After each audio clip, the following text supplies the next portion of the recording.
திருவள்ளுவர் சொல்லியிருக்காரு, மனநலம் மண்ணுயிர் காக்கம், இளநலம் எல்லா புகழும் தரும்.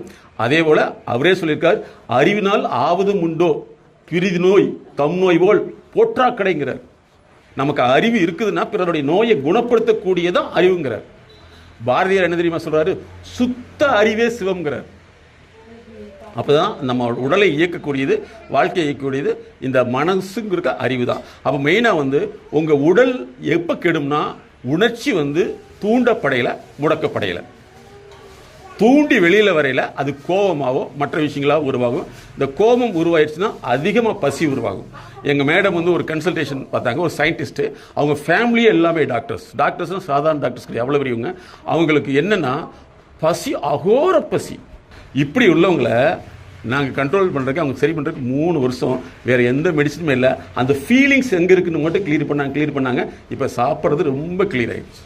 இந்த உணர்ச்சி வசப்படக்கூடியது, உணர்ச்சியை முழக்கக்கூடியதான் நோய். அதில் நிறைய பேர் கவலை வந்துச்சுன்னா நிறைய சாப்பிடுன்னு சொல்லுவாங்க.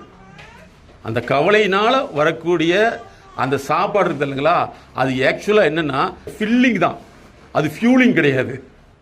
அது வயிற்றை அடைக்கிறதான், வயிற்றை அடைக்கவே கூடாது. அதே மாதிரி சாப்பாடுங்கிறதுக்கு ஒரு சின்ன அளவுகோல் நாங்கள் என்ன சொல்கிறோம்னா, சாப்பிட்டு இது எல்லாமே சொல்லக்கூடிய இருணும் உங்களுக்கு நினைவு கொடுத்துருக்காங்க. சாப்பிட்ட முன்னாடி இன்னும் கொஞ்சம் சாப்பிடலாமான்னு தோணுச்சுன்னா இது உங்களுடைய ஃபீலிங். சாப்பிட்டது அந்த அளவுக்கு நினச்சினா. அதே மாதிரி மேடம் கேள்வி, உடம்புல ஒட்டவே மாட்டேங்குது. உடம்புல ஒட்டலைன்னா மனசில் நிறைய நம்ம அறியாத பிரச்சனைகள் இருந்துகிட்டே இருக்கும். அதுக்கு பேர் நாங்கள் என்ன சொல்லுவோம், கே பாத் அனாலிசிஸ்ன்னு சொல்கிறோம். உங்களுடைய அறிவு பாதையை கண்டறிந்து பார்த்தோம்னா அவங்க நிறைய முரண்பாடுகள் இருக்கும் பொழுது, நிறைய மன எதிர்ப்புகள் இருக்கும் பொழுது சாப்பிட்றதே வருத்தப்பட்டு சங்கட்டப்பட்டு சாப்பிடுவாங்க. அப்படி சாப்பிடையில் அதை உடம்பு ஏற்றுக்காது. ஏன்னா உடம்புக்குள்ளே என்ன இருக்குன்னு சொன்னால் அந்த உணர்வு தான் இருக்குது. அதாவது நம்ம செத்து போயிட்டோம்னா முடிஞ்சு போயிடுச்சு. ஆனால் செத்த முன்னாடி இருக்கிற பாக்டீரியா எப்படி உயிரோடு இருக்குது?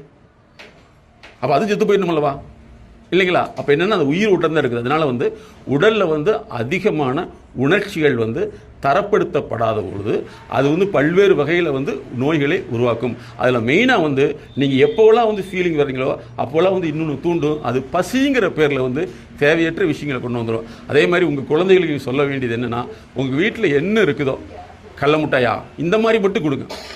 நீங்கள் பேக்கட் ஐட்டத்தை மேக்ஸிமம் தவிர்த்துட்டிங்கன்னா உங்களுடைய செகண்ட் ஜென்ரேஷன் நல்லாயிருக்கும்.